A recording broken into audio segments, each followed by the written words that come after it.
Y no es hasta 1995 en el cual se empieza a hablar también de otro falso concepto, que es el concepto de género.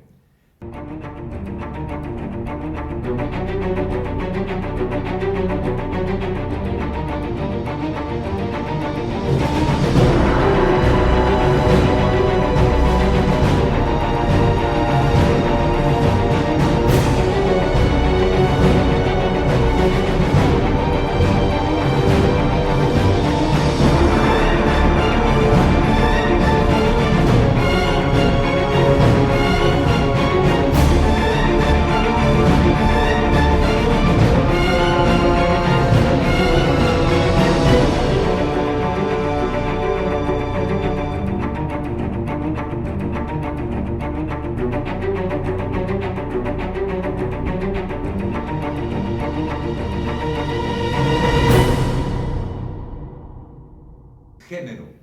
Y esta palabra empieza a anidarse en las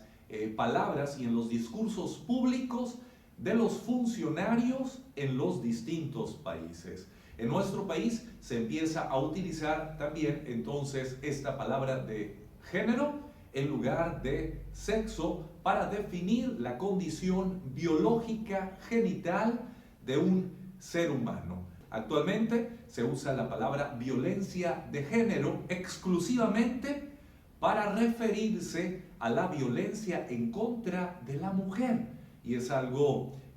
caótico el no más utilizar violencia de género como para describir exclusivamente la violencia que se genera en contra de la mujer. La violencia no tiene género, utilizando sus propias expresiones, sino que también hay violencia de la mujer hacia el hombre. Por supuesto, hay violencia del hombre hacia la mujer. Y determinan que, por ejemplo, el género femenino,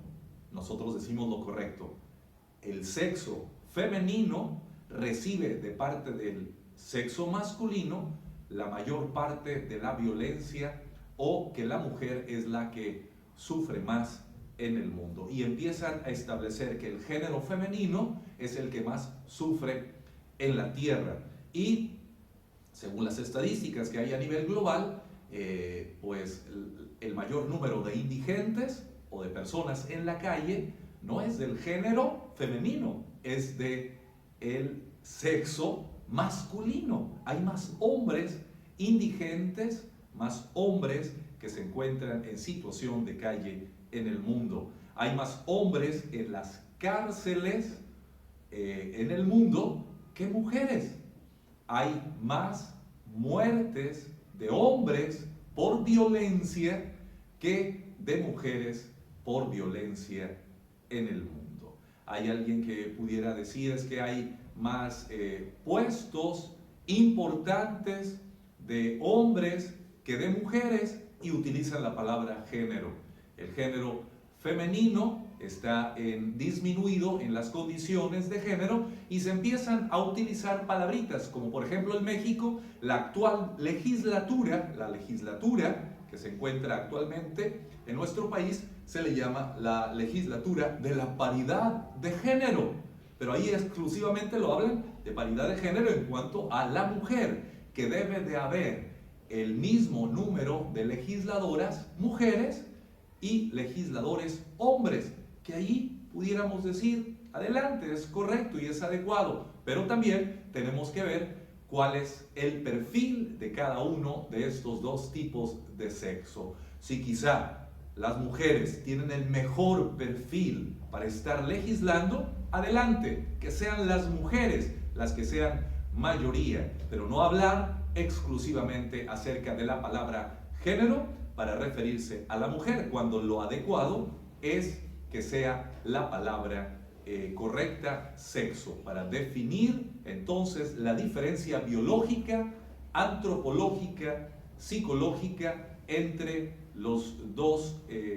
aspectos de la vida humana, que es el hombre y que es la mujer. Entonces, es en la asamblea de la ONU en Pekín, 1995, cuando se trae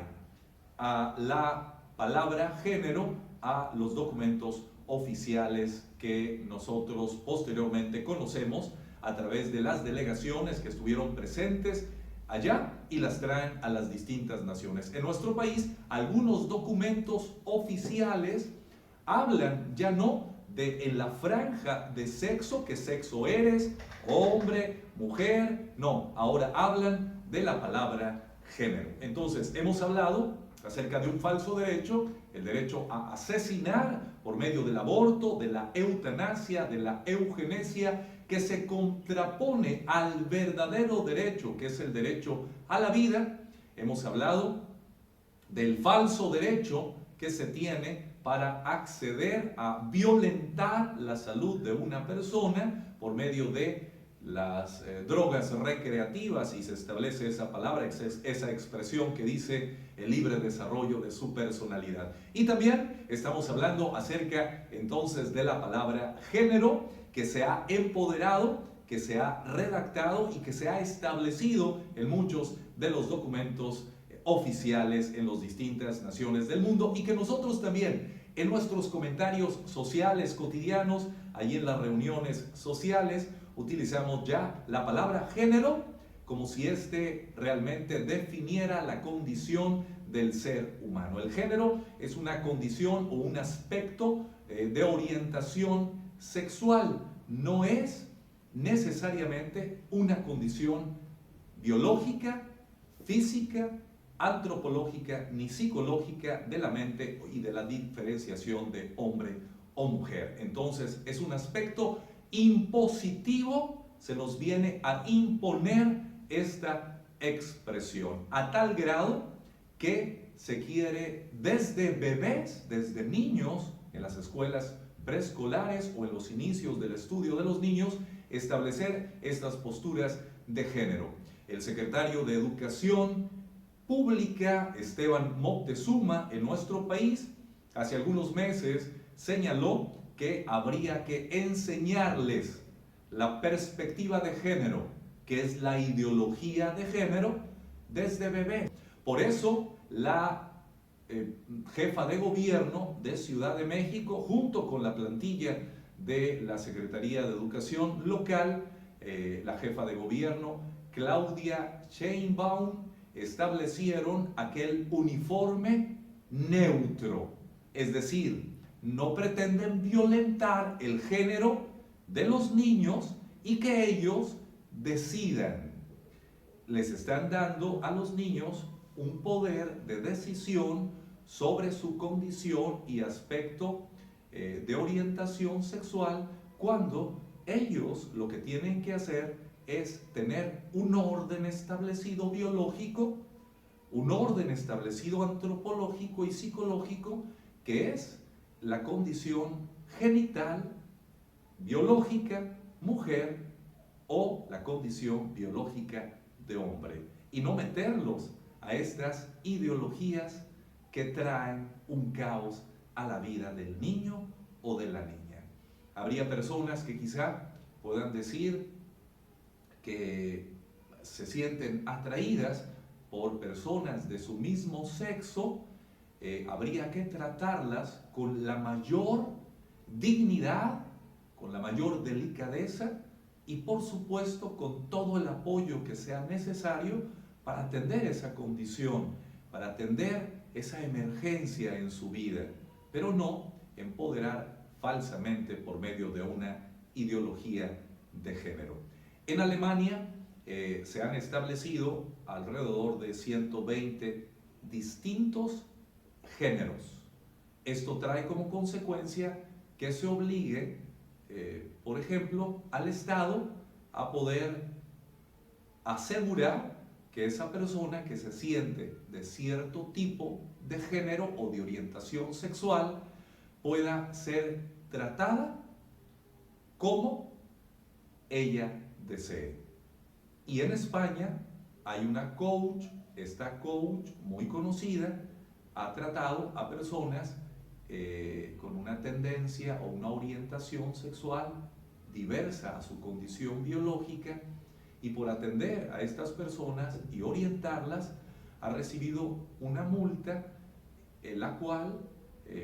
si mal no recuerdo, de unos 20.000 euros, ha sido cubierta por personas que han apoyado a esta coach, que ella dice que le han establecido una mordaza y que le han impedido una libertad de ejercer como terapeuta, como coach, quizá como un profesional del derecho, un profesional de la medicina, de la psiquiatría, de la psicología, quizá un sacerdote, un pastor, etcétera, dirigir adecuadamente a una persona que se dirija a ellos para orientarlos en su vida. No es así ya en España, que cualquier persona que trate de orientar a alguien que se acerque acerca de su condición